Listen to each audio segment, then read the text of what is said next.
Vamos a leer Hechos 28, del 1 al 16. La semana pasada vivimos un naufragio. Santi nos dirigió la palabra. Aquí, vamos, lo único que vamos a tener es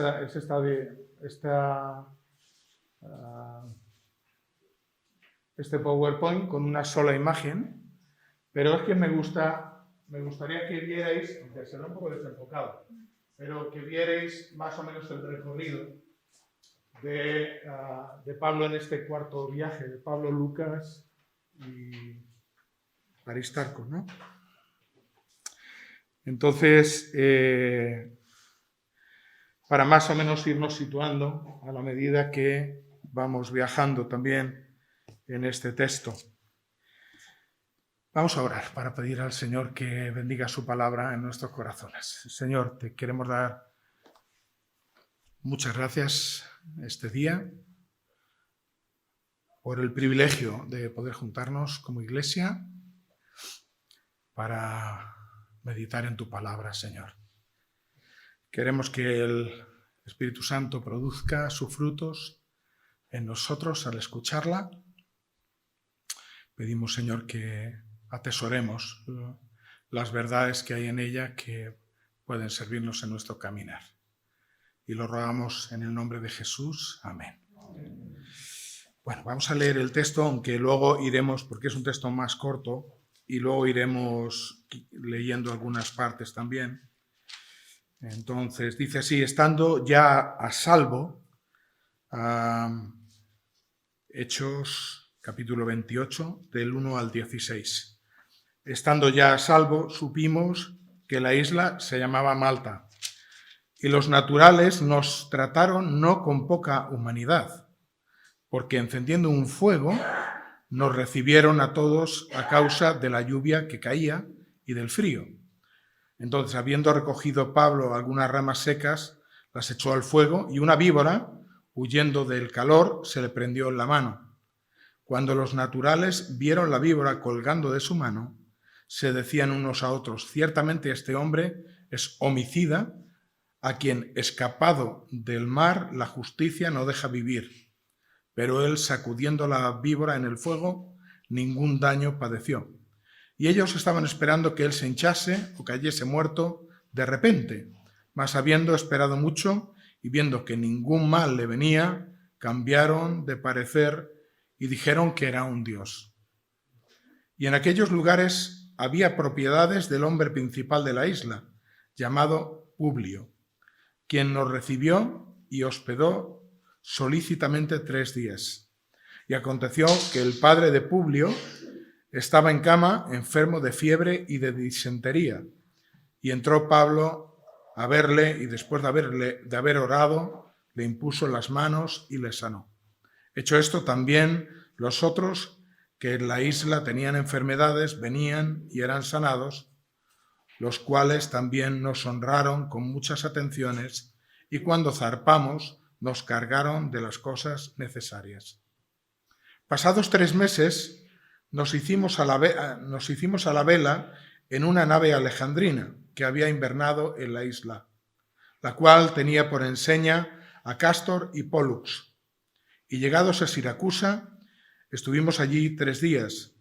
De allí, costeando alrededor, llegamos a Regio, y otro día después, soplando el viento del sur, llegamos al segundo día a Puteoli, donde, habiendo hallado hermanos, nos rogaron que nos quedásemos con ellos 7 días, y luego fuimos a Roma, de donde, oyendo de nosotros los hermanos, salieron a recibirnos hasta el foro de Apio y las 3 tabernas, y al verlos Pablo dio gracias a Dios y cobró aliento.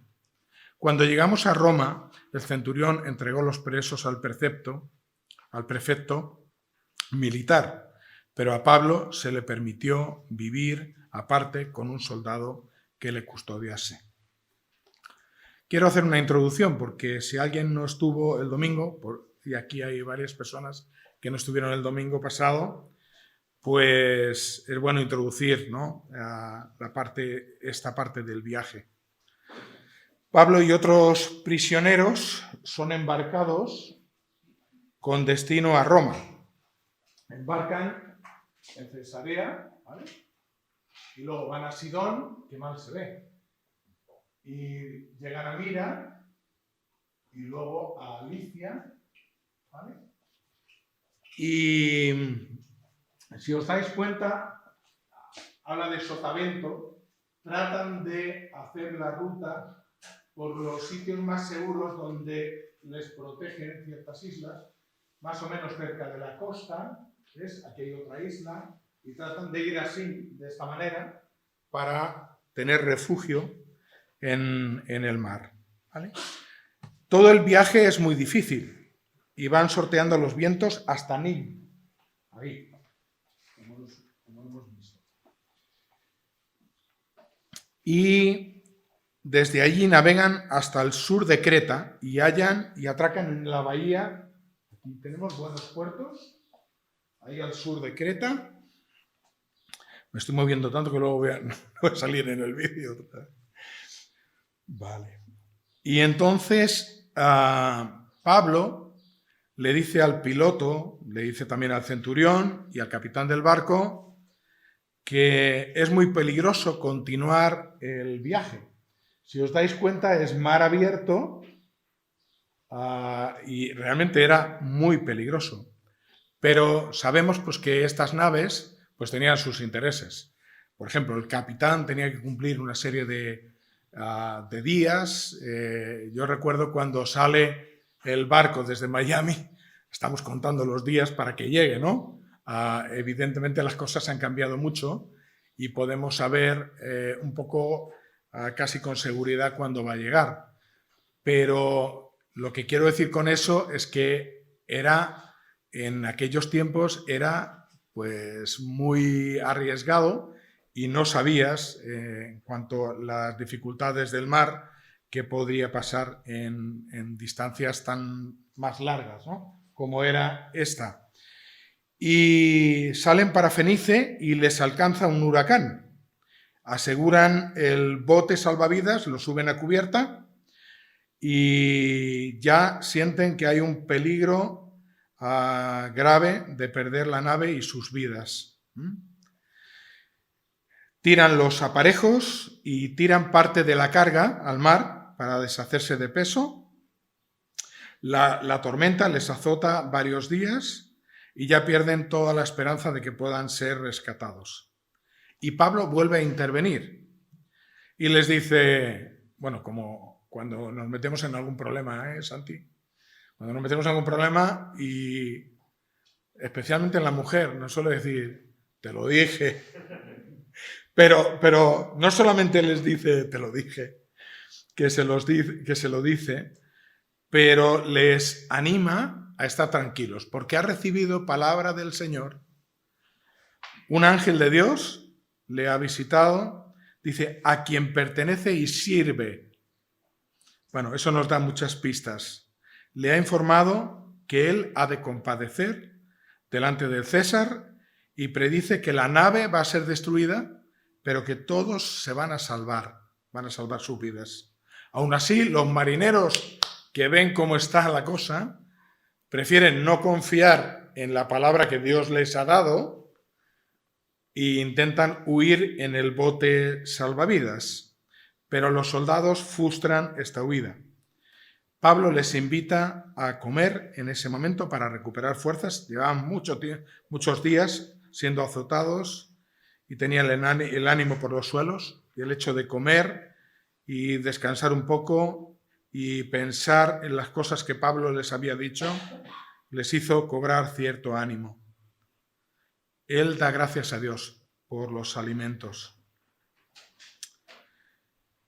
Hay un momento en el que ya desesperadamente lo que hacen es tirar todo el grano que habían recogido, seguro en Egipto, aquí en esta parte, y lo llevaban para el consumo pues, de pan, cereales, etcétera, etcétera, a ciertos lugares, en este barco de la Armada Imperial. Bien, lo que hacen es desprenderse del grano porque lo que quieren es poner la vela a toda marcha e intentar llegar a la playa para poder salvarse, ¿no? Y entonces chocan con uno de los arrecifes y quedan varados en la arena. Y entonces pues se les dice, bueno, hay algo importante ahí, que para que se cumpliese la palabra del Señor, que todos llegarían sanos y salvos a la costa. Los prisioneros, en estos casos, eran muertos para que no se escaparan. Era responsabilidad de las autoridades que nadie se escapara y pagarían con sus propias vidas. Pero Julio, el centurión, dice que no. Y entonces dan orden de que algunos nadando, otros apoyados en las tablas o en los instrumentos del barco que se estaba desintegrando con las olas, pues pudieran llegar a la playa. Y todos llegan a playa sanos y salvos. A lo mejor sanos, no sé, algún golpe seguro que se habrían recibido. Pero se cumple la palabra del Señor que Dios le había dicho a Pablo. Y creo que esto es una historia apasionante de fe en medio de la prueba. El mensaje principal es contemplar a Dios en perfecto control en medio de la tormenta. En un lugar, nos lo decían, que se había hecho tan oscuro que era como que el día no existía por varios días, ¿no? El cielo estaba tan gris, tan oscuro, tan negro, y habían perdido la esperanza. Pero sin embargo, el Señor sigue reinando y provee una palabra de aliento para Pablo y para los demás. Vais a salvar vuestras vidas. Dios no quita las tormentas en nuestra vida, pero sí nos da victoria en medio de ellas. Y es más aún, liberando aún a quien no se lo merece, porque aún los marineros que quisieron escapar, pues también fueron liberados y fueron, como compartíamos Santi y yo el domingo pasado, aún a ellos los guardó. Dios cumplirá su propósito en Pablo, en ti, en mí, si permaneces aferrado a sus promesas. Y nada podrá desviar un ápice el destino que el Señor ha preparado. Y he querido hacer un repaso un poco amplio para que veamos por dónde vamos, ¿no? Los versículos 28 al 16 que ya hemos leído es como una transición también llena de maravillas, desde el naufragio a la llegada a Roma, tan anunciada desde hace muchos capítulos, ¿no? Y ahora han llegado todos vivos. Desde el versículo 1 al 10 han llegado todos vivos después de este terrible naufragio. Descubren que la isla se llama Malta, mide 30 kilómetros por 14 kilómetros de ancho. Es ya ves aquí que es como un puntito en el mar. Es nada, vamos, es algo muy pequeño.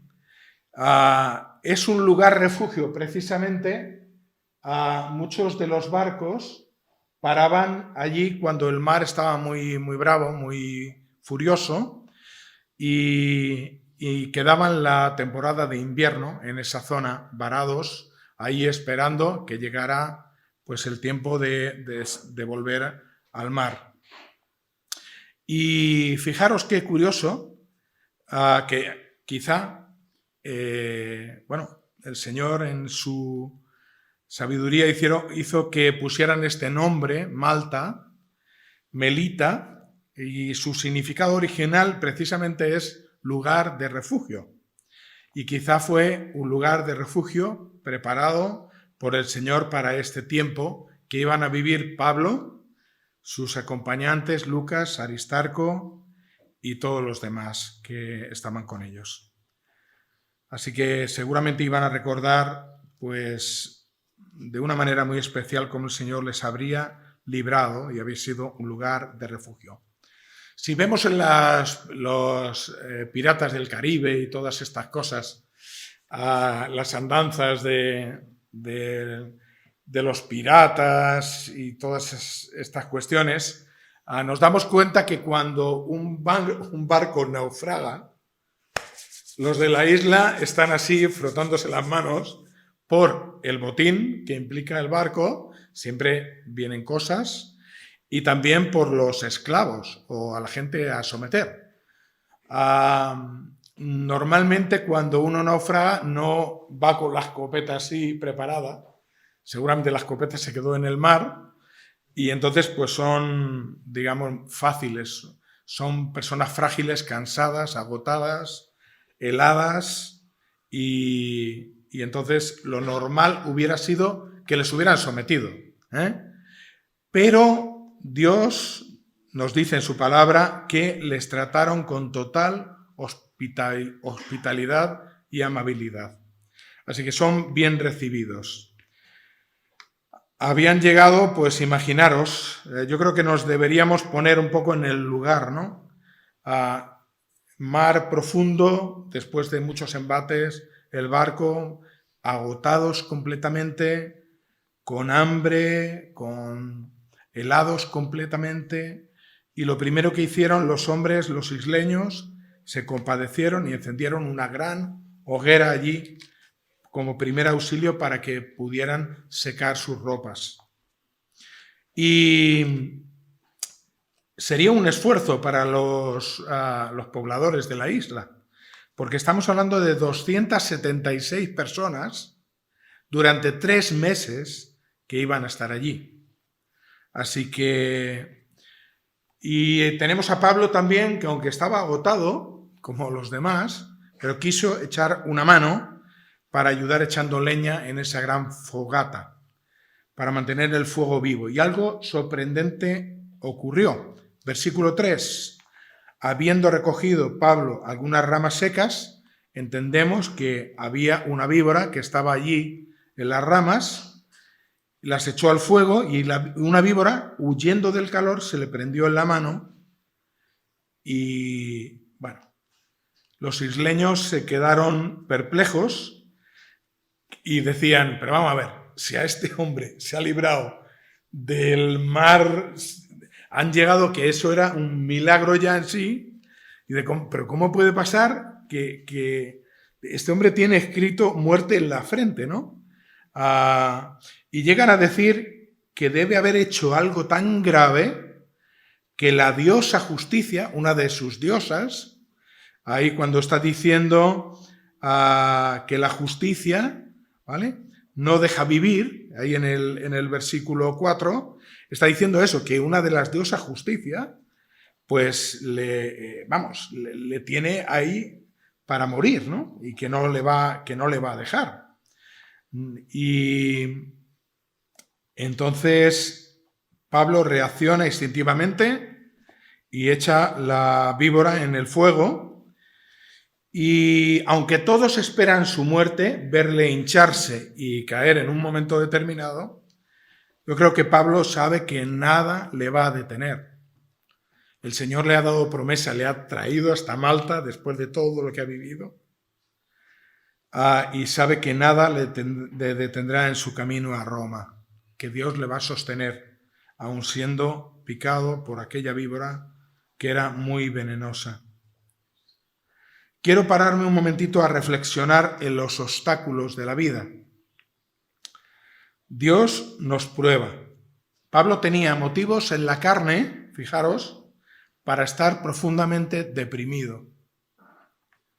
Sin embargo, la acusación injusta de sus compatriotas, de los judíos, los años en la cárcel que llevaba prisionero, injustamente, los malos juicios y aún los buenos juicios también, porque no le habían libertado,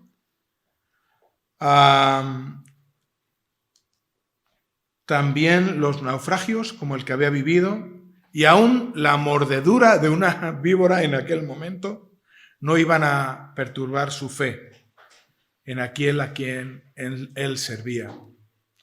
Realmente era un hombre de fe. Cuando vemos que la tormenta azota en nuestra vida, viene una ola y nos desequilibra, viene otra ola y ya nos desestabilizamos más todavía, o resistimos al viento de la prueba en las fuerzas que el Señor provee. Bueno, él había pasado mucho, pero sabía que su fe no se iba a quebrantar en aquel momento. Y cuando los isleños ven que este hombre no se cae al suelo, ni se hincha, ni nada de eso, pues dicen, este tío debe ser divino. Y pues, claro, el Señor estaba con él. Ellos no podían entender lo que pasaba allí. Debía ser alguien tocado por Dios. Y demostrando que había poder absoluto, que había poder en Pablo, y era el poder de Dios obrando.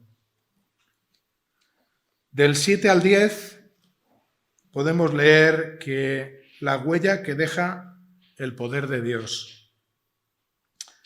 Dice que había pues este Publio, que era el gobernador romano en Malta. Él tenía muchas posesiones, quizá era el dueño prácticamente de la isla.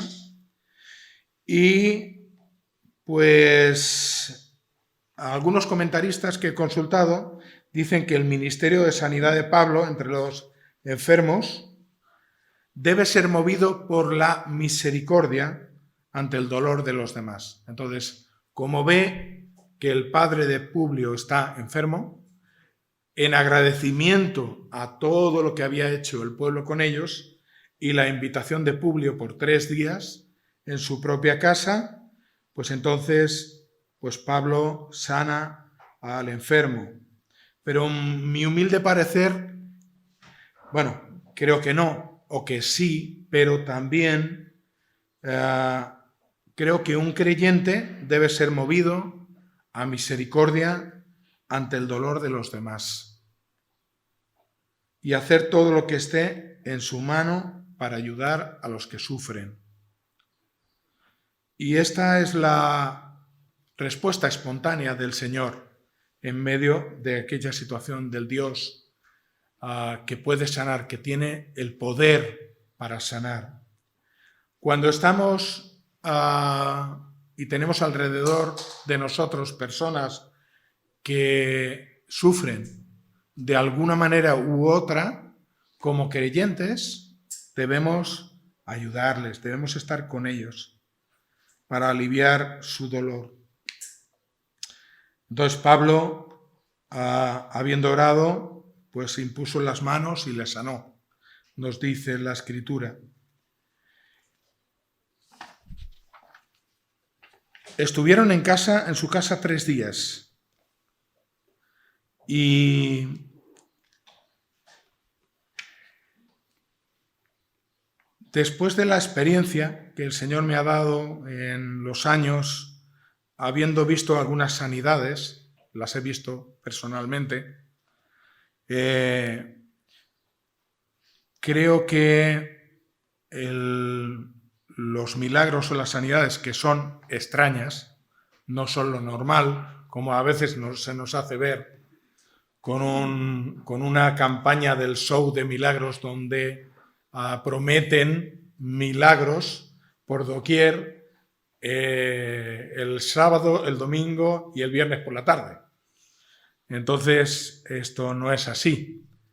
He estado delante de uno de los apóstoles, que llaman apóstoles de este tiempo, de los muy conocidos, y me atreví a decirle que orara por mi rodilla, de la cual me van de poner una prótesis, ¿no? Y él me aseguraba de que iba a ser sanado esa misma tarde. No, de verdad que no era falta de fe, porque sí, tengo fe en que Dios puede sanar mi rodilla, pero creo que alguien con orgullo no puede decir que tiene el don de sanidad y esta tarde voy a sanarte.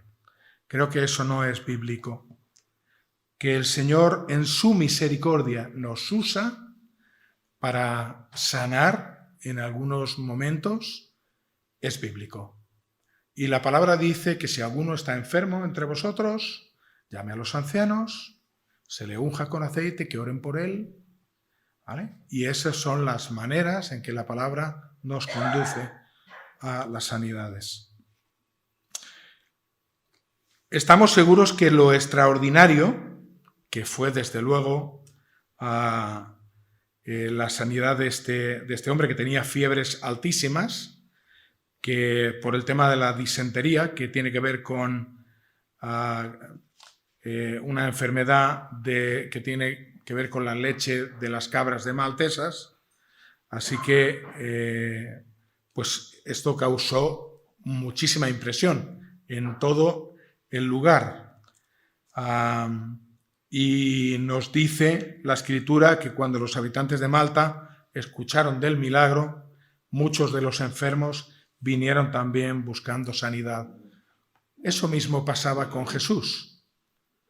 La gente escuchaba que Jesús sanaba y el Señor iba sanando a los que encontraba en el camino. No fue rácano. El Señor no fue rácano, fue generoso. Y sigue siendo generoso en medio de nuestras pruebas y dificultades. Pero creo que lo extraordinario realmente sucedió compartiendo el mensaje, que es el mensaje que cambia las vidas. No hace que de repente tu pierna crezca en un momento y puedas vivir quizá de manera más adecuada los años que te resten. Es mucho más lo que hace.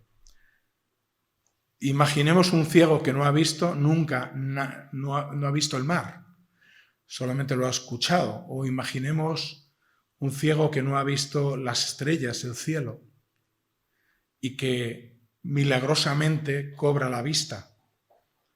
Pues es una maravilla que va a seguirle toda su vida, Dios mediante, pero cuando muera, ¿dónde irá? Ellos compartieron el mensaje todavía más extraordinario que el milagro. Un milagro no te salva, pero el mensaje del Evangelio te libera para esta vida y la venidera. La respuesta al amor de Pablo por los isleños y el hecho de haberles hecho tanto bien en todos los sentidos hacen que ellos estén muy agradecidos, ¿no? Muchos, no nos dice la Escritura, porque a lo mejor no tiene tanta importancia, pero fueron sanados allí. Estaban tan agradecidos a esta gente que había llegado naufragando su barco, que les dieron enseres, les dieron todo lo que necesitaban. Llegaron con solamente ropas mojadas, y nos dice la Escritura que se fueron con gran generosidad, con todo y más de lo que podían necesitar. Y cogieron otra de estos buques, más o menos era así, como un galeón de este tipo, según he mirado en Google, y claro, eran barcos grandes porque llevaban mucho grano para transportar. Eran barcos de la Armada Imperial y este barco había estado pues la temporada de noviembre hasta primeros de febrero anclado en la isla Refugio, esperando que vinieran los buenos tiempos para poder zarpar de nuevo. Y zarpan, pues en esta nave alejandrina y llegamos a los versículos 11 al 16. Sabemos que había sido un viaje con interminables escalas, precisamente por los vientos, las dificultades, había habido muchos contratiempos, habían visto a muchas personas en el camino, había peligros, etcétera, etcétera, pero Dios había estado en cada situación, usando sus hijos para transformar las vidas a través del Evangelio que iban predicando por todos lados. Y el Señor ha amado a todas las personas de este mundo y ha dado a su único hijo.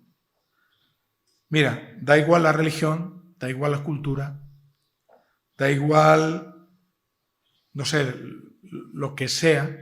Recuerdo una anécdota, la posición social. Recuerdo una anécdota de un pastor, no sé si la hemos contado aquí alguna vez, pero esperaban un nuevo pastor en una iglesia muy grande en Estados Unidos. Es cierta esta anécdota, no es de las 200 anécdotas, ilustraciones que se ha inventado alguien para apoyar su sermón. Y entonces el hombre entró muy, pues, como con harapos, ¿no? Y se puso en la parte de atrás, porque el ujier le dijo, mira, ponte ahí en ese lugar, lo más apartadito posible.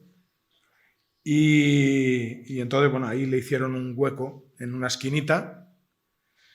Y cuando llega el momento de presentar al nuevo pastor, entonces el hombre sale y todos se avergüenzan de que le han dejado aquí en el último. Pues no hay harapientos para el Señor. No sé cómo actuaríamos nosotros, ¿no? Con una persona que entrara alcohólica, oliendo mal, si le haríamos un sitio a nuestro lado. Para el Señor no hay estas diferencias, ni culturales, ni de naciones. El Señor ama con todo su corazón a todas las personas de este mundo. Podemos tener prejuicios con otras nacionalidades, podemos tener prejuicios con otras razas. El Señor no tiene prejuicios.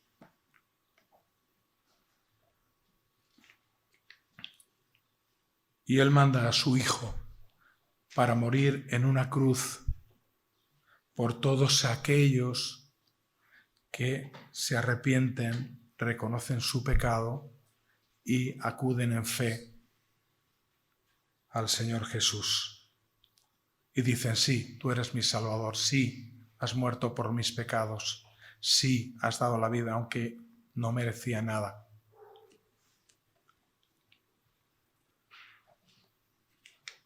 Pues este es el mensaje que predicaron por todos sitios, porque se iban encontrando gente de todo tipo, color, nacionalidad, presos que iban con Pablo. ¿Cuántas veces escucharon el Evangelio? Dice el versículo 11 en adelante, pasados 3 meses nos hicimos a la vela en una nave alejandrina que había invernado en la isla, la cual tenía por enseña a Cástor y Pólux, y llegados a Siracusa, y aquí eso es lo que me gusta del mapa, salen de Malta, llegan ahí a Siracusa para ponernos en situación. Estuvieron allí 3 días. De allí, costeando alrededor, llegamos a Regio, un poquito más arriba. Desde allí se ve Sicilia. Y otro día después, soplando el viento del sur, llegamos a Puteoli, que es, veis, en la parte norte, allí, y es donde salen a tierra, que luego veremos esto. Nos puede llamar un poco la atención que hace mención Lucas a esta enseña de Cástor y Pólux. Y estos debía ser una insignia que llevaba el barco y eran los hermanos mellizos, hijos de Zeus.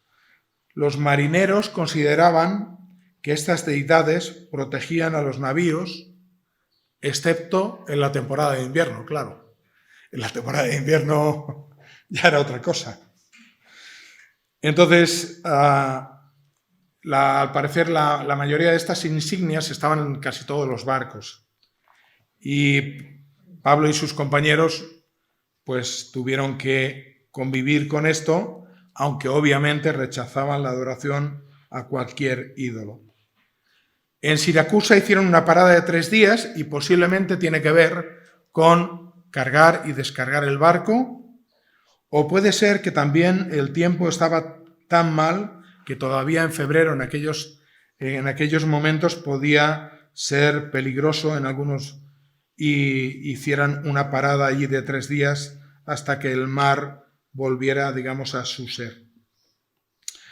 Normalmente los barcos en estas temporadas hacían un trayecto de un día solamente por seguridad y navegaban durante ese tiempo, iban de puerto seguro a puerto seguro. Por eso ves esos recorridos que iban haciendo, pues era por este motivo. Y nos habla de un viento del sur, que es un viento más cálido, y entonces ayudaba, digamos, aunque que el mar, digamos, reposara, y a mediados de febrero más o menos pues venía este viento favorable que les ayudó a hacer un trayecto bastante más lejos, de Regio a Puteoli, ¿ves? Ahí tardaron, eran como 190 kilómetros y tardaron como 24 horas en llegar. Allí desembarcaron Julio, los soldados y los prisioneros para emprender el viaje por tierra. Era un viaje de 5 días andando hasta Roma y ya lo tenían allí en el horizonte. Pero resulta que encontraron a hermanos allí en esta ciudad y me hacía recordar a lo fácil que es para un cristiano tener contactos en cualquier parte del mundo.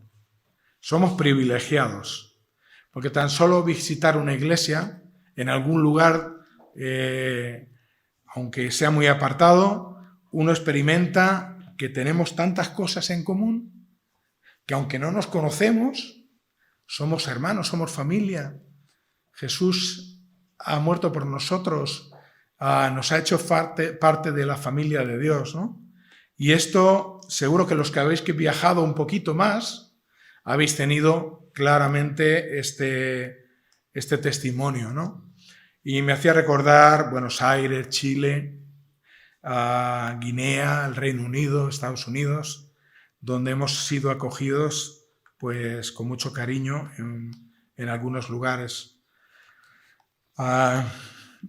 Imaginamos también que Pablo tenía la custodia de un soldado constantemente y los hermanos de aquella ciudad, cuando escucharon que Pablo estaba allí, imaginaros, Pablo el apóstol, que podía estar en nuestra pequeña iglesia predicando el Evangelio, y esto también fue, nos dice la Escritura, de gran ánimo y alegría para la comunidad allí. Y también podemos considerar, y quiero que os quedéis con esto, que en medio de las pruebas, la familia del Señor es un refugio. A veces nos perdemos en muchas tonterías en la vida, pero cuando realmente nos pasa algo grave, la familia de la fe es un refugio que el Señor pone a nuestro lado. Esta parada sirvió para alentarse unos a otros y también, fijaros, para preparar la bienvenida a Pablo y sus compañeros a Roma. Versículo 15. De donde oyendo de nosotros los hermanos que estaban en Roma, oyen o mandan un mensajero desde la ciudad, desde Puteoli, y dice, oyendo de nosotros los hermanos, salieron a recibirnos hasta el foro de Apio y las 3 tabernas. Y al vernos, Pablo dio gracias y cobró aliento, dice la Escritura. Fijaros que los hermanos de Roma, por los que Pablo había orado tantas veces, y lo encontramos en la epístola a los romanos, etcétera, etcétera, no podían esperar.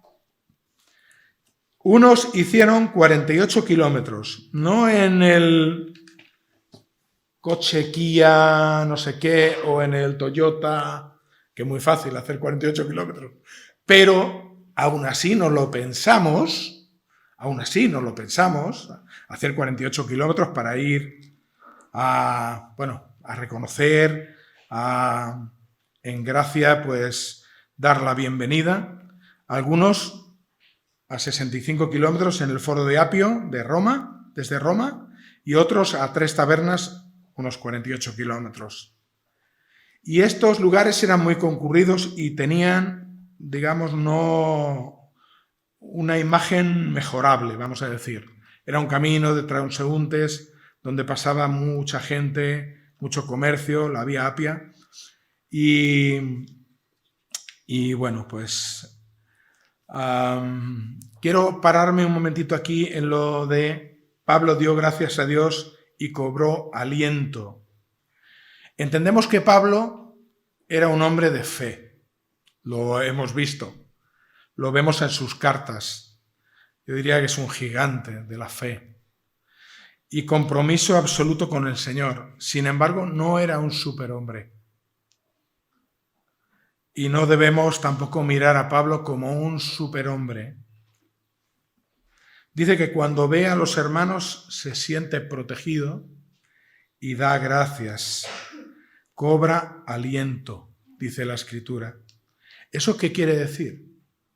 Pues que estaba apesadumbrado en alguna manera.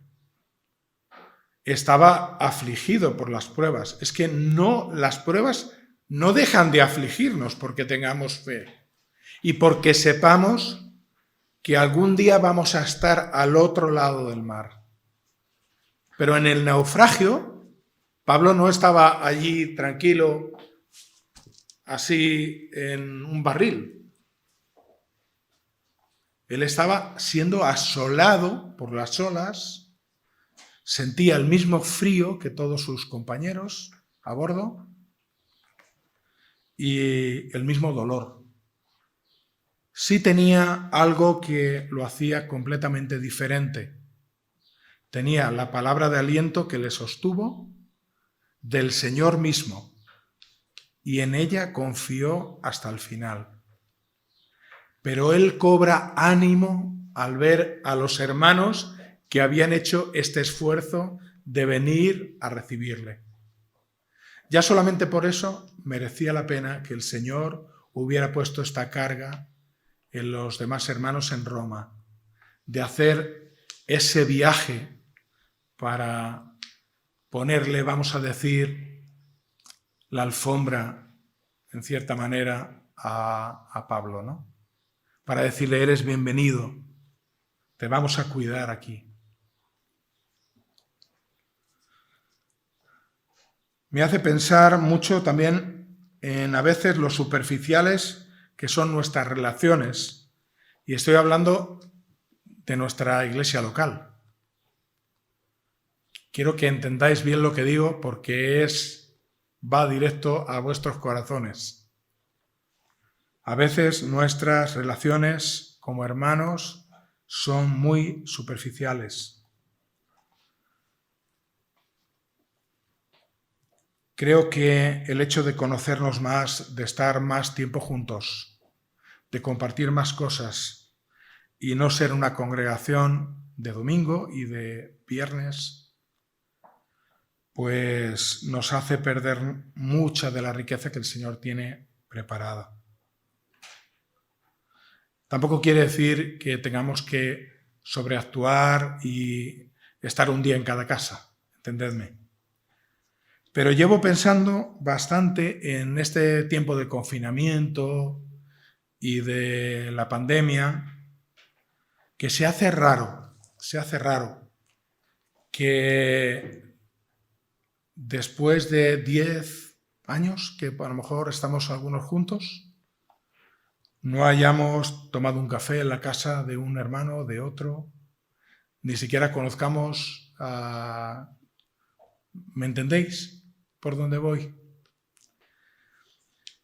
Creo que debemos profundizar más en nuestra relación, que tiene que ser fortalecida nuestra comunión. Y bueno, creo que es tiempo de dar pasos para poder hacerlo. Y os lo dejo ahí porque es una cosa que es verdad que lleva tocando mi corazón cierto tiempo, que sí deberíamos hacer cosas para forjar una relación más fuerte entre nosotros, para poder orar consecuentemente, para poder conocernos mejor, etcétera, etcétera. Sería bueno agendar esto o nunca conseguiremos tener más que una comunión dominical en la iglesia. Pablo había orado, como he dicho antes, muchas veces por los creyentes en Roma. Fijaros lo que dice, y esto habla de su corazón.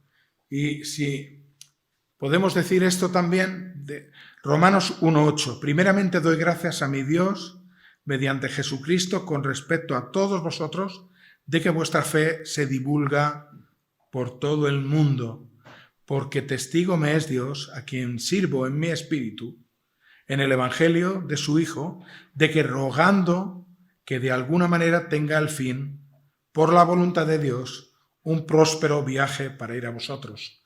Yo no lo llamaría próspero el viaje, digamos, pero en cierta manera sí, porque fijaros que fueron colmados en cuanto a sus necesidades. Quizá no cómodo, pero próspero sí. Ahora se daba el milagro de que tenía algunos de los hermanos de Roma delante de él. Dios había sido fiel a su promesa. Le había traído a Roma, aunque en muchas circunstancias parecían en su momento que esto nunca llegaría. Y ya estoy terminando, para aquellos que están cerrando ya los ojos, que aquí se ve todo. Julio, el centurión, había tenido el privilegio de vivir todos aquellos sucesos con Pablo y sus acompañantes. Fijaros, alguien ajeno a la iglesia debería estar completamente asombrado con los que acogían a Pablo de esa manera cuando ni siquiera le conocían personalmente. El último versículo 16 nos dice que Pablo ya está en Roma. Julio seguramente tuvo que hacer su trabajo, explicar a las autoridades romanas la situación de él que traía preso. Tuvo que presentar el informe del mismo Festo. ¿Y qué decía Festo en su informe? Lo sabemos por los capítulos anteriores, que reconocía que no había culpa. Ninguna culpa había en Pablo. Era un hombre inocente de todos los cargos de los que se le acusaban. Pero había apelado a César y tenía que venir a Roma. Todos los presos fueron entregados a las autoridades romanas, excepto Pablo, que tuvo un privilegio. Se le permitió vivir por lo menos 2 años de alquiler y estar bajo libertad vigilada con un soldado, pero él tenía libertad para salir, para entrar, para recibir visitas, para hacer su ministerio. Y seguro que Pablo fue sustentado por los creyentes en Roma y otros lugares durante todo este tiempo. Seguramente Julio pudo hablar a sus superiores de todo lo que había visto en Pablo, su conducta, el liderazgo, el buen hacer del prisionero, los milagros que había visto, el testimonio de aquel milagro de salvar sus vidas cuando sabían que estaban perdidos y habían perdido toda esperanza y ninguno de ellos murió. Cuando fueron testigos de la mordedura de la víbora, de la serpiente. ¡Qué maravilla poder estar con Pablo! Un día seguramente podremos estar con él y preguntarle ciertas cosas de lo que hay escrito aquí en Hechos. Quiero concluir. La voluntad de Dios nos lleva a través de las circunstancias de la vida. Pase lo que pase, podemos confiar en su gracia y propósito. Dios va a cumplir su propósito. La misión del creyente es transmitir el mensaje que le ha cambiado la vida. Somos testigos de lo que Dios ha hecho con nosotros y quiere hacer por la humanidad. Debe ser una preocupación íntegra por las personas en su íntegra personalidad. Todo su ser debe importarnos. Dios quiere hacer nuevas criaturas en todo el sentido pleno de la palabra. Y yo pienso en Julio, el Pluvio, los maltenses que escucharon el mensaje del Evangelio repetidamente y vieron el poder de Dios allí. Y luego el tercer punto, entonces la voluntad de Dios que nos lleva a través de las circunstancias de la vida, la misión del creyente, transmitir el mensaje. Y el tercer punto, el amor entre los creyentes y la mutua edificación es algo a perfeccionar y a aumentar. Dios nos ha dado una comunidad para ser refugio unos a otros, para que nos amemos y crezcamos juntos en nuestra vida cristiana. La palabra, el Evangelio, dice muchas veces eso de unos a otros, servíos unos a otros, amaos unos a otros, amonestaos unos a otros, etcétera, etcétera. Vamos a dar gracias por la palabra en esta mañana. Señor, queremos darte muchas gracias una vez más por tu palabra.